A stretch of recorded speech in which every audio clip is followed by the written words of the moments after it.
Vidisha Raisen Lok Sabha Congress party के उम्मीदवार प्रताप भानु शर्मा ने जिले के हजारों कार्यकर्ताओं के साथ निर्वाचन अधिकारी के समक्ष अपना नामांकन पत्र प्रस्तुत किया।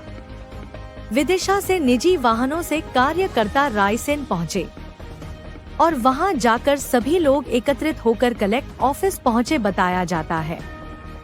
पूर्व में प्रताप भानु शर्मा विदिशा रायसेन लोकसभा सीट से सांसद रह चुके हैं।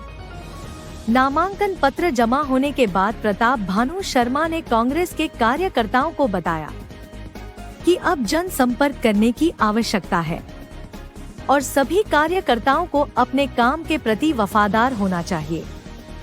इस मौके पर मध्य प्रदेश कांग्रेस अध्यक्ष जीतू पटवारी, राज्यसभा सदस्य विवेक तनखा, पूर्व प्रदेश अध्यक्ष अरुण यादव, पूर्व मंत्री राजकुमार पटेल, पूर्व विधायक कैलाश सहित हजारों की संख्या में कांग्रेस कार्यकर्ता उपस्थित रहे।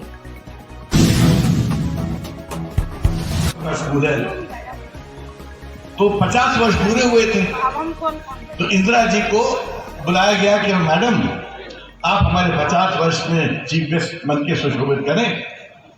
तो इंदिरा जी जब स्कूल के फंक्शन में पहुंची और जैसे वो अंदर जा रही थी तो बच्चे खड़े थे स्कूल के, तो उन्होंने एक बच्चे की तरफ जाके बोला कि बेटा आज मेरे को तुम लोगों ने आमंत्रित किया है स्कूल में बोलने के लिए, बताओ मैं आज क्या बोलूं। अभी उनका स्नेह था तो बच्चे ने इंदिरा जी की आंख में देखते हुए बोला, इंग्लिश में बोला, मैं हिंदी में उसका अनुवाद करता हूं कि मैडम आप जो चाहे बोलिए मगर बोलिए कम बोलिएगा। तो बच्चा सच बोलता है।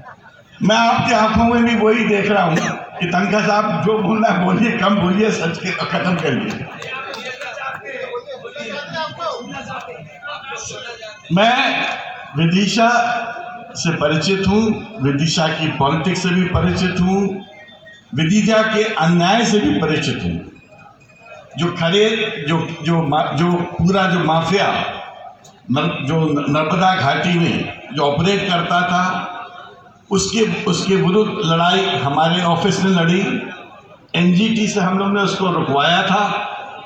और रुकवाया क्यों? बहुत साल पहले जीतू भाई सुनिए, डंपर्स खड़े थे लाइन से। मैं पुरानी बात बता रहा हूँ आपको।